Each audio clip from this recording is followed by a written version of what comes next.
voice messaging system. Hey, Benji, I just got to the airport. I really hope you left already. Oh, God, you made it. What's up, cuz?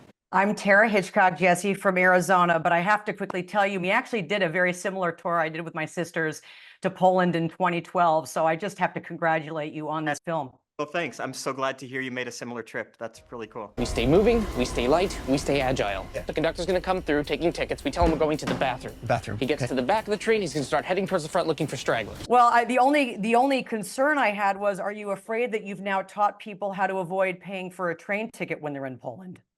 It's so funny. That scene, basically, when I had come up with that scene, I thought it was funny. And then I thought, wait a second, isn't this actually just possible? Like, if you're going one stop, where are they going to kick you out? What, are they not going to make you stay on the train? So Yep. yes, I was trying to, it's so funny. That scene was not in my original script. It was the only scene that was not in my original draft. And my producer is Emma Stone, your local Yep. hero. Of course, we love Emma. And she said, you need a scene where you see the two characters together away from the tour. You need to see them get lost together somewhere. And so I was thinking of this scene and I conceived of this idea. And I conceived of this idea because Benji, who Kieran Culkin brilliantly plays, is kind of like a schemer. And so I was thinking of what he would do. And then it occurred to me, actually, anybody could do this. Well, it's one of a gazillion wonderful scenes. Another scene that I just want to point out is obviously your scene at the restaurant, where you basically kind of unload to the others in the group about all these complex and conflicting, fantastic feelings about Kieran's character. And I know you don't like to watch yourself, and I know you have your own demons that you struggle with, but what was it like to film that scene? And do you know how great you did with that particular scene in addition to the others?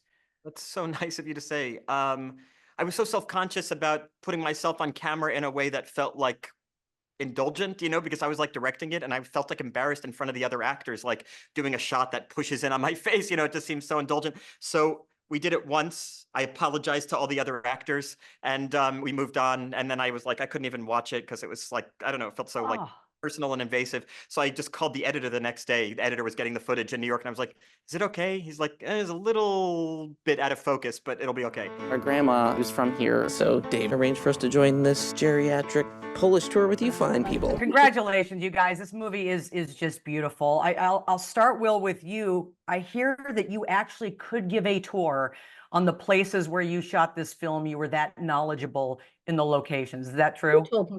Probably no longer. I think what happened was quite early in the filming process, there was a day when Jesse wanted to get a couple of additional shots of location and was like, so, well, maybe you could just be filling us in on commenting on the architecture and stuff. And I was like, Jesse, I don't know all of Polish history. I don't know I can't improvise on Polish architecture. And so, he gave me a feed. And then from that point on, whenever we were, going to a place, I'd always make sure I'd researched it a little bit or gone to Jesse for a feed on the headlines of, what are points of interest here, just in case he wanted to do that, which he did another few times. But I remember there was a day where Kieran was like, hey, why do you know so much about Polish history?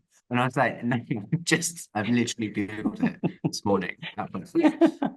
You